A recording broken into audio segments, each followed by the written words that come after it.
அடுத்து மிதுன ராசி.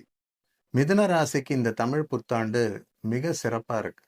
ஏன்னா ராசிநாதன் புதன் வந்து தசம கேந்திரத்துல இருக்கிறதும், யோகாதிபதி சனி கூட இருக்கிறதும், 9 கூடிய கிரகம் ராசிநாதனோட சேர்ந்து இருக்கிறது மிக உன்னதமான பலன். ராசியிலே குரு இருக்கிறதும் மிக அற்புதமான விஷயம். ஒரு குண்டுமணி தங்கமாவது இல்லைன்னு சொல்லி நிறைய பேர் ஏங்கிட்டு இருப்பாங்க. இந்த மிதுன ராசி நேயர்கள் குரு ராசியிலே இருக்கிறதால நிச்சயமா தங்கம் வாங்கக்கூடிய அமைப்பு வரும்.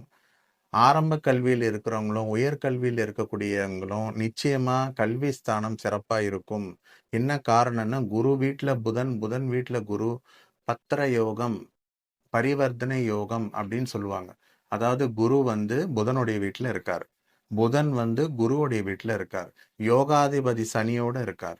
ஸோ தொழில் வளமும், கல்வி வளமும், முக்கியமா ஆரோக்கியமும் ரொம்ப சிறப்பா இருக்கும். மிதுன ராசி நேயர்களுக்கு இந்த தமிழ் புத்தாண்டு கல்வியிலும், ஆரோக்கியத்திலும், பண வருவாயிலும் எடுக்கக்கூடிய ஒவ்வொரு முயற்சியிலும் ரொம்ப ரொம்ப வேகமா, துரிதமா நடக்கக்கூடிய சந்தர்ப்பங்கள் தேடி வரும்.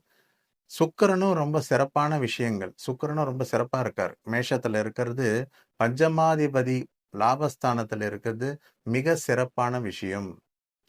ஸோ இந்த மிதுன ராசி நேயர்கள் சுக்கிரன், சனி, புதன், குரு இந்த ராஜ கிரகங்கள்லாம் ரொம்ப சிறப்பா இருக்கிறது மிதுன ராசி நேயர்களுக்கு ரொம்ப சிறப்பா இருக்கு. ராகு கேதுவுடைய சம்பந்தமும், அதாவது 3ஆம் இடத்துல கேதுவும் 9ஆம் இடத்துல ராகு இருக்கிறது தகப்பனாருக்கு கொஞ்சம் உடல் ஆரோக்கியத்துல கவனம் தேவை. ஏன்னா 9ஆம் இடத்துல ராகு இருக்கிறது அவ்வளவு சிறப்பான விஷயம் கிடையாது. மற்றபடி பெருசா பயப்படுறதுக்கு ஒண்ணும் இல்லை. ரொம்ப ரொம்ப அதிர்ஷ்டமா இருக்குது இந்த மிதுன ராசி நேயர்களுக்கு.